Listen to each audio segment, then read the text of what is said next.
New concerns about self-driving cars after a fatal crash involving one of those cars. After hearing about the news, Uber pulled its self-driving cars off the road in all of its test cities. Welcome to Moonshot. I'm Christopher Lawson, and this is part 2 of our episode looking at the development of driverless vehicles.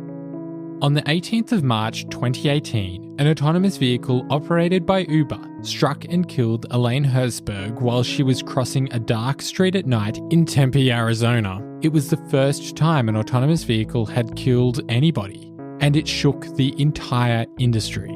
The National Transportation Safety Board is sending investigators to Tempe, Arizona. Police are still figuring out who was at fault, but there are serious questions now because this was part of Uber's pilot program to see whether this works at all. A human operator was inside behind the wheel, but the car was in the self-driving mode. This dashcam video shows the horrifying seconds before a self-driving Uber hit and killed a pedestrian in Arizona. Our investigation did not show at this time that there were significant signs of the vehicle slowing down. And as they piece this together, that video is both answering questions and raising new ones. It does show how difficult it was to see the victim on that dark road, but these autonomous cars are designed to detect obstacles even in the dark. So the question here is, what went wrong? That didn't just affect Uber, that affected everyone. That's Sasha Lekic, transportation reporter at Mashable. Waymo took a hit as much as Uber did, but it's just in a different way. But this was a tragic,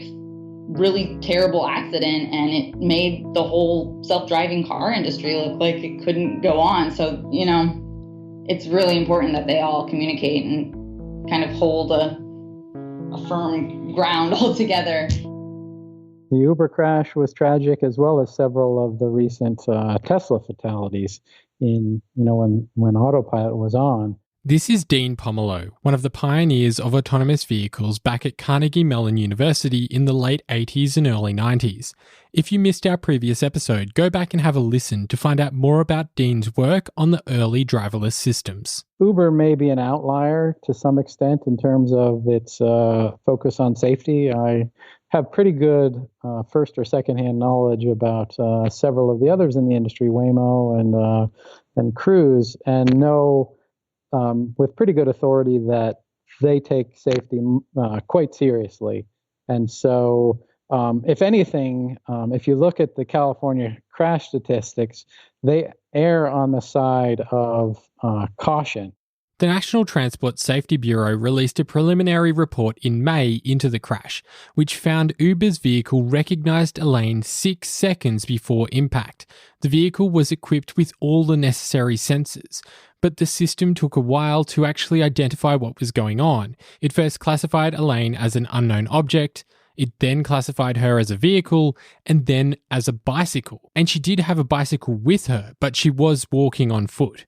Before it realised emergency braking was needed just 1.3 seconds before impact. The problem I see, and the problem we foresaw many years ago in the deployment of these systems, was this chicken and egg problem. Unless the system is perfect and you only have other self-driving cars on the road, there's always going to be the possibility of mistakes, and any human at the wheel or behind the wheel won't be ready to intervene quickly enough because unlike in airplanes where you typically have at least a few seconds, if not minutes, to respond to a emergency situation, in cars it's often, at most seconds and often just fractions of a second between when the system realizes it's incapable of handling the situation and the impending crash. The other issue at play was the way that Uber engineered their system. It was designed in a way so that it could ignore some obstacles that it came across, an issue that Dean says could be due to the way that radar sensors work. Radars in particular are known for example, giving what appears or showing what appears to be an obstacle in the middle of the road ahead of a vehicle, even when it's simply a sign or an overhead sign or a bridge that you're going under. The radars can sometimes give you returns off of things that aren't actually an obstacle in your path. With so many potentials for false positives, the easiest option is to just avoid them by switching off the alarm. And in the case of Uber, they had disabled their self-driving car's emergency brakes to prevent erratic driving behaviour. That meant that the system couldn't react at the point that it realised it needed to, and the backup driver was expected to intervene and take over. However, the car's system was not actually designed to warn the operator that emergency braking was needed. I think that has been both for the Uber crash and for these recent Tesla crashes. The expectation that stopped obstacles are very frequently false alarms and therefore can safely be ignored has been sort of the Achilles heel of many of the existing self-driving car systems and virtually all of the crashes that have made the news. After the Uber crash, the company immediately suspended their self-driving operations while an investigation was completed, and the industry scrambled to reassure the public that driverless vehicles are in fact safe. But how do you rebuild trust in autonomous vehicles after such a serious event? We'll have more after this.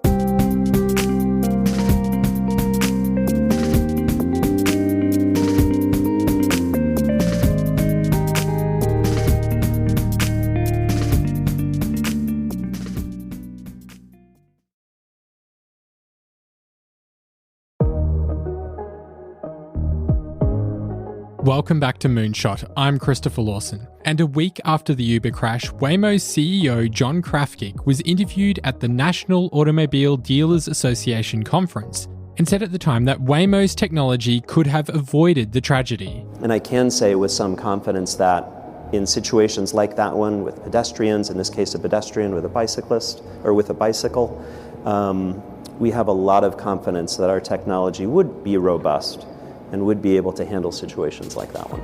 Waymo has a long history in the autonomous vehicle space, but they aren't free from incident.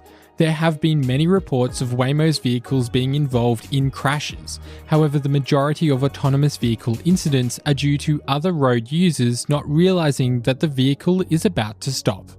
Typically, if you look at the scenarios described in the crash reports, they're almost always the vehicle stopping short or pausing at an intersection when the driver behind wasn't expecting the vehicle to, and so they rear end the vehicle. It's like 4-to-1 that the vehicles are hit 4 or 5 times more often than they actually run into anything.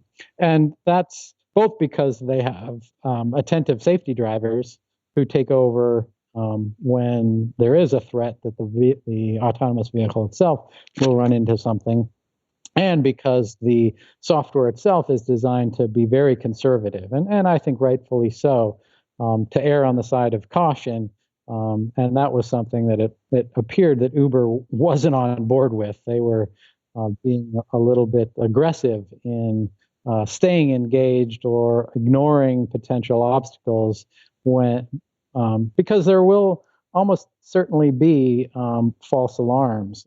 After several months of investigation, Uber decided in July that they would resume testing, but only in Pittsburgh and only in manual mode, with 2 highly trained specialists in the car. Also, the collision avoidance system is turned back on, so the vehicle can react automatically if it notices any problems. And the driver will also be monitored to make sure that they're actually alert. It's very clear that Uber's focus is now squarely on making sure their vehicles are safe and building trust with the public. But the incident actually highlights a really big problem when it comes to the implementation of autonomous vehicles. How do we deal with the serious issues like this one, which are rare but have the potential to completely turn the public off from autonomous vehicles? As people develop self-driving cars, I think they are going to come up against edge cases, and that is where a lot of the challenge lies, I think. That's Sibi Pulikasseril, co-founder and CTO of Baraha, a company building LiDAR sensors for autonomous vehicles. How the companies approach these safely and without loss of human life is a very difficult challenge. I think by having the best sensors possible, they arm themselves with the best information. So making sure that they have really high quality sensors is key for them to develop this at the speed they're going. Autonomous cars have driven millions of kilometres on roads across the United States and the rest of the world, collecting massive amounts of data on how to drive safely. Waymo has passed 10 million miles of autonomous driving, but most of this distance was travelled in good weather in warmer climates, and Dean says the best way to safely navigate difficult driving conditions is to have access to the best data available. In all of these learning systems, we've seen, in all across all domains, it's garbage in, garbage out. If you don't give it the right training data or you give it noisy training data, the system is, these machine learning systems, artificial neural networks, are prone to learn the wrong thing. As we've mentioned many times on Moonshot before, an AI system is only as good as the data it's been trained with. And if a vehicle is not learning how to deal with complex situations like Uber's, it will face problems in the real world, which is why Waymo is training all of their vehicles in simulation. They go over and over situations and learn how to navigate in a more consistent way.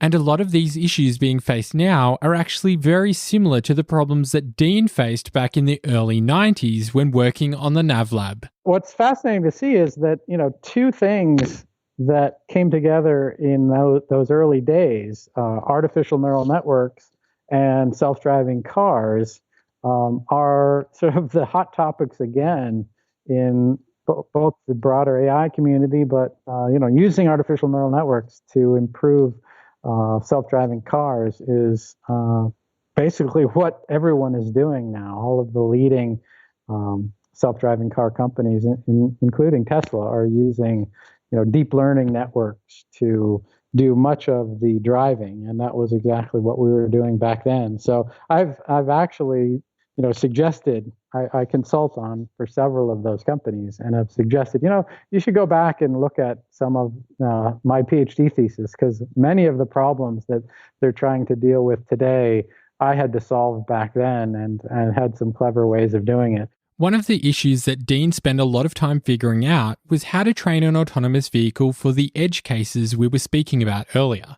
Because we know autonomous vehicles rarely are involved in accidents and are mostly driven in relatively good weather conditions, they haven't really experienced as much training on how to deal with extreme situations, which is why companies like Tesla are using their network of human-driven vehicles to collect valuable real-world data, which can then be used to train the vehicle for autonomy. One of the challenges is, how do you use data collected from human drivers to show the variety of situations that a self-driving system might get into? So if, for example, a person keeps the vehicle well centered in the lane, a learning system would never learn how to recover if it somehow got offset from the center of the lane by more than a small amount that the human normally stays within.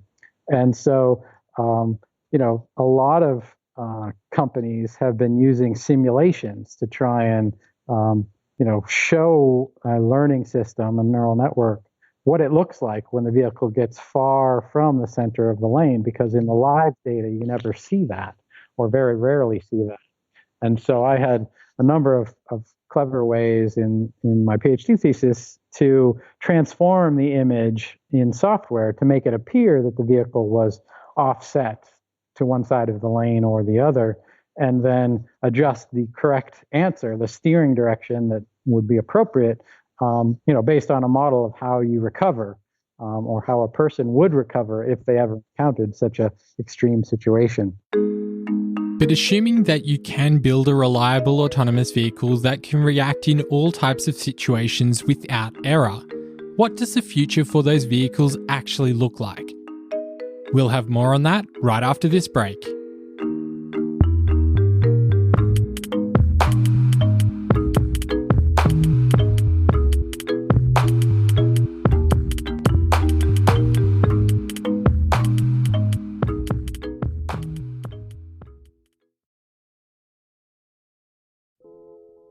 Welcome back to Moonshot. I'm Christopher Lawson, and most people today will own and drive their own car.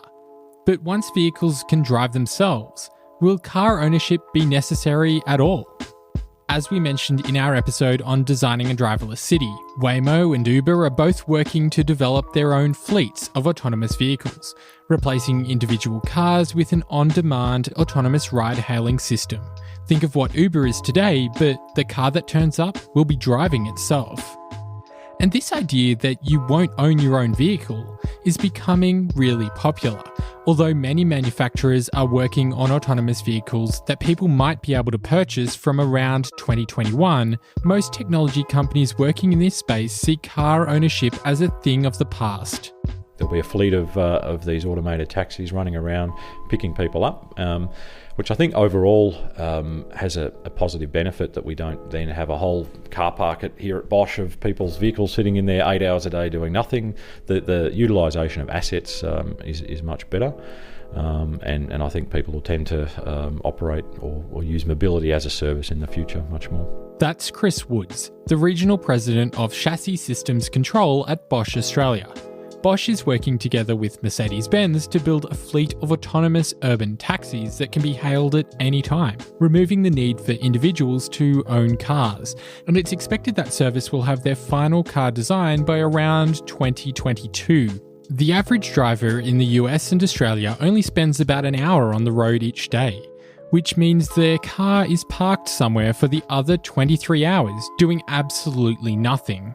If it's driving for you, the whole stat of, cars you sit idle 95% of the time. So this is a way to really maximize how cars get used. That's Sasha Lekic again. She says the possibilities for on-demand driverless vehicles unlock massive potential for mobility, not just for existing motorists, but for people who can't drive. If you're too old or can't handle driving, this is an awesome option for you. Drunk driving, this can have a huge impact on accidents and things like that. So yeah, there's definitely benefits. I think it can have really cool potential. An on-demand car service would let people summon the right size car when they want it for as long as they need it, meaning there's less general expenses in owning and running a vehicle. Like when I was growing up, it was really important to own a car in Canada. But increasingly, as people live urbanized lives, I think it's less important to them to own a car and to have shared mobility. If you want a van, you get a van. If you want a small car, you get a small car. And you don't have to worry about servicing and filling up gas or maintenance on a vehicle. You just have mobility at your fingertips. Look, I think there's a chance that my young children will never need to own a car. I think the need to own a car will definitely change. Certainly for a long time, there'll be a personal choice there. So if someone wants to own their own car and drive it, they can. But mobility as a service we talk about, so which effectively is upon us today with Uber, where you ring up, you dial up your Uber taxi on your smartphone, it comes and picks you up and drops you off. That will happen in the future, but without the driver there. Vehicles as a service promises a future full of car-free households. But this is a long-term vision. For now, autonomous vehicles have to navigate roads filled with real human drivers, and that's not an easy task. When you have a mix of human and robot controlled, you're going to hit problems. Sharing the road with a robot is frustrating and can be annoying. Here in San Francisco, where I live, there's cars being tested all the time, and I routinely just drive around them because I'm like, they are going so slow, because they're probably going the speed limit, I know, but it's like no one drives on this street that slowly, So we're going to face, there's going to be some friction with these vehicles as they get integrated into society. So it's not going to be all smooth and cool and slick right away. There's definitely going to be some problems. But the end goal is, of course, to make roads safer by replacing every human driver with a level 5 fully automated vehicle. But that will not happen overnight, and there will be a transition period where both people and autonomous vehicles will have to learn to share the road. And there's many different companies playing in this space, designing all different types of vehicles. So it's important that we think about how we roll out this technology to make sure everyone is on the same page. The first step will be to have level 4 vehicles, and these cars have to coexist with human-driven cars, and that's probably the most challenging state of all. If all the cars were self-driving, then at least they would have predictable behavior. But because they interact with humans, the education probably is on humans on how to drive when there are autonomous vehicles around. And I know some cities have proposed things like dedicated lanes for self-driving cars, or maybe having certain regions where they're confined. And those are probably the good first steps. Once these first Level 4 vehicles hit the market, they will be pretty expensive. The sensors and computing equipment needed to actually drive these cars often double or triple the cost of the vehicle itself. Both Uber and Waymo and Cruise have the right model for these early deployments, and that is have a very expensive, sophisticated car with many sensors and a lot of computing power. And, the cars, as I understand it, the Waymo and Cruise cars have about $300,000 worth of sensing and computing on them now. It's coming down as they begin to mass produce it, but for some time, it's pretty clear that the technology to do the autonomous driving will be in the neighborhood, at least, of the cost of the vehicle itself. So it will be prohibitively expensive, I think, if only for cost reasons, for people to own these systems in the foreseeable future. Another barrier to the rollout of autonomous vehicles is the rivalry between tech companies. Autonomous vehicles actually create this weird dynamic due to the research going on by both technology companies and traditional auto manufacturers. Waymo and Uber are pretty secretive about their testing, and few of the companies in this space share the test data that they actually collect. So what's going to happen if the roads are full of autonomous vehicles, all with their own sensors and all designed in different ways? How do we make sure that there's some kind of consistency in the way that these vehicles operate? And how do we make sure that they don't actually interfere with each other? I really wonder, though, when you start to have entire streets full of autonomous vehicles, how they're going to deal with each other. And that's going to be, are they going to be able to communicate with each other, but also will the sensors now start to interfere with each other, for example? If you start having laser pulses flying everywhere, every autonomous vehicle is going to start picking up these pulses unless they have a very rigorous, robust method of reducing interference from them. Some companies are beginning to address this problem. Bosch is part of an autonomous vehicles alliance which works with Volkswagen and Nvidia to try and standardize the way that autonomous vehicles communicate, both within the vehicle's components and also beyond. Here's Chris Woods again. Probably one of the interesting things there is what we call V2X communication, so vehicle to infrastructure, vehicle to vehicle communications, where that different vehicles or devices in the network, which might be traffic lights or speed signs in the future, all of this data will be communicated directly to the vehicle. So very important to have standards in place such that data can be shared. Once the whole industry develops a standardized way of communication, autonomous vehicles can potentially do a lot more than just drive themselves. They could then send messages to other vehicles on the roads and alert them to potential hazards so that they can reroute and get to their destination without delay. Some of the other use cases might be if you have a motorbike around a blind corner where a driver can't see, the motorbike can be talking to the vehicle and telling the vehicle that there's a motorbike there, and the vehicle can then act accordingly to reduce speed and avoid accidents before they happen. People also need to become comfortable taking their hands off the wheel. It's an unnatural experience at first, placing your trust in a machine to do something that took you years of practice, and for many people is actually a badge of honour. Showing people how the technology will work could help. It might be a novelty to take a ride in a vehicle at first, but the experience really should be pretty mundane, and that's probably a good thing. I got a self-driving Uber when I was in Pittsburgh 2 years ago. Just accidentally, it happened to come up when I ordered an Uber. It wasn't actually self-driving, there was two people, but for a portion of the ride, it was self-driving. And just that mere exposure made me so much more excited and into self-driving cars. There was a really interesting study that the Society of Automotive Engineers did in Florida earlier this year, where they basically just had self-driving cars kind of open to the public and had a set stretch of freeway that they cordoned off and said, we're just doing test runs on here. And they let people just get in the vehicle. It was just regular people. It wasn't like industry folks. It wasn't car people. It wasn't tech people. Gave them free ride in a self-driving car. And then afterwards, people were like, oh, it wasn't as bad as I thought. Or, oh, I wasn't as scared. Even just that, a 20-minute ride really changed their perception. And I thought that was an interesting indicator of what needs to happen. Like, people need to just be exposed to them and see what it is. So that's mostly the problem, is that they seem really mysterious right now. The hardest question to answer about autonomous vehicles is, when will we actually see them reach the market? 2020 seems to be when you're most likely to start seeing some autonomous vehicles in a city near you, and they will likely be in a fleet. Waymo is best placed to be the ones to provide that service. They have the most data and the best reliability, plus they're already rolling the system out in the US.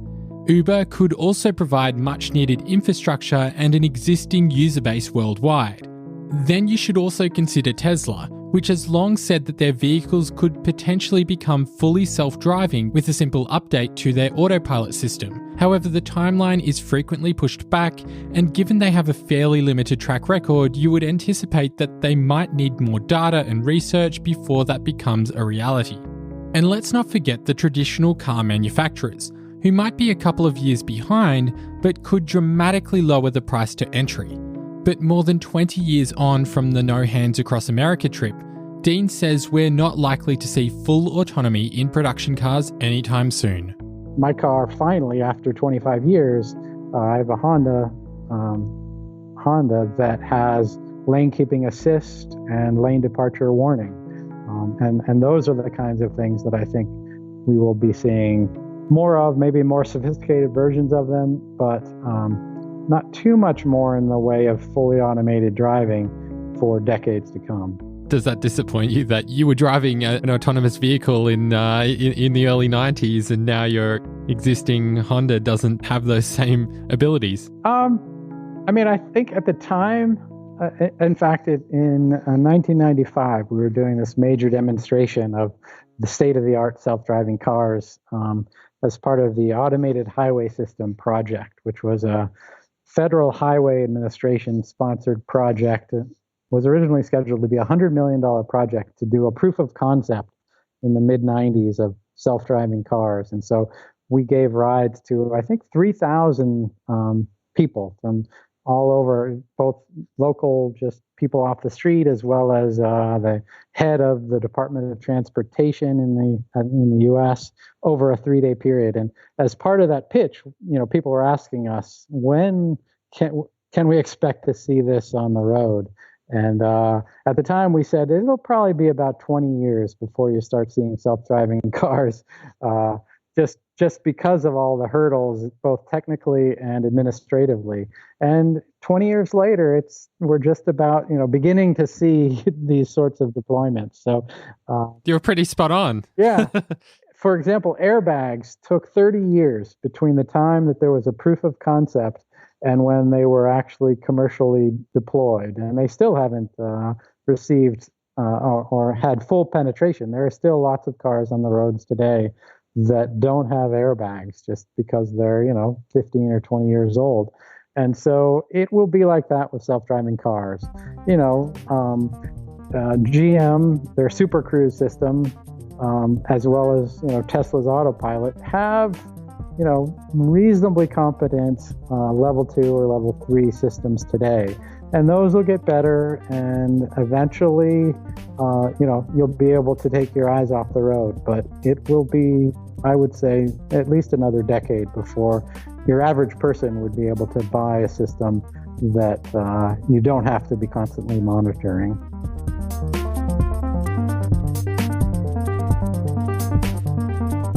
Moonshot is a production of Lawson Media, and this episode was hosted and edited by me, Christopher Lawson. Research and scripting by Patrick Laverick. As always, our theme music is by Breakmaster Cylinder, and our cover artwork is by Andrew Millist. If you enjoy the show, please help us out by sharing it with a friend. Sharing is caring. And if you want to listen to a previous episode or just send us a message, head across to our website, moonshot.audio. And make sure you join us for the next episode of Moonshot.